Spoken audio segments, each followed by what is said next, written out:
and you don't wear all your issued equipment, what does the state have the right to do to your workers' comp claim? 50%. Deny it or 50%.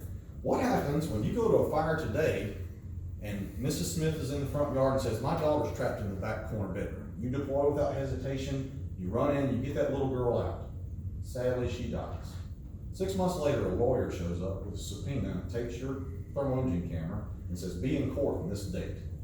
She stands up, jury of 12, tears running down her eyes, and holds this device up and says, my tax dollars paid for this. My tax dollars paid for the training for this camera. And the research says that even Boston, FDNY, and Chicago would have found the victim 70% faster. I think that my daughter should be alive today because they didn't do their job.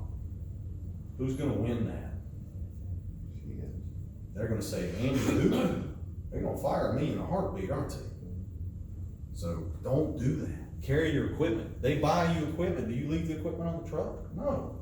So do you want to go to a fire and go inside and scream and shout and spray water all about, finally make it to the back corner and realize this is the one chair burning 7 feet away?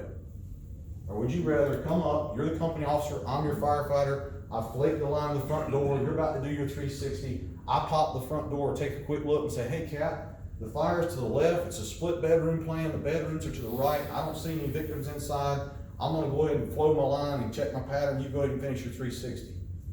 Which one's faster and better for you? Because now I know it's right there.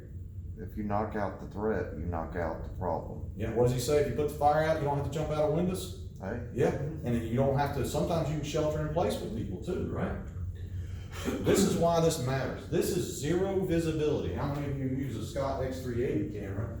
Look at the conditions inside this room with zero visibility. How long would we be in this room? Look, floor to ceiling, over 1,000 degrees. Now this is shocking. They put water in the window, and imagine this, the fire goes out. But also I want you to see what happens when steam conversion occurs with the camera. What can you not see now? Anything.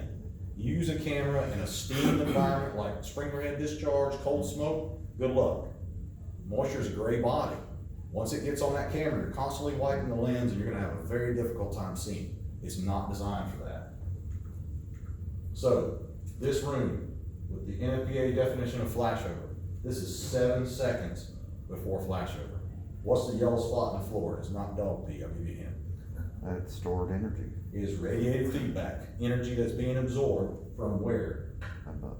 Above. Remember we talked about that thermal layer? What is it doing to the couch and the love seat right now? Preheating it. Is that a couch cushion or a victim? I don't know. If you crawled in across this floor, how long would you crawl across that before you realize it hurts? That energy would transfer to you. The greater the difference, if you're 98.6 degrees and that's 300 degrees, the faster the transfer. Okay? Remember that. So what could we do to this room before we go in it? Cool it off? What if you're a truck company searching without a hose line? What could you do? Water can if you Water got can and close the what? door. Door.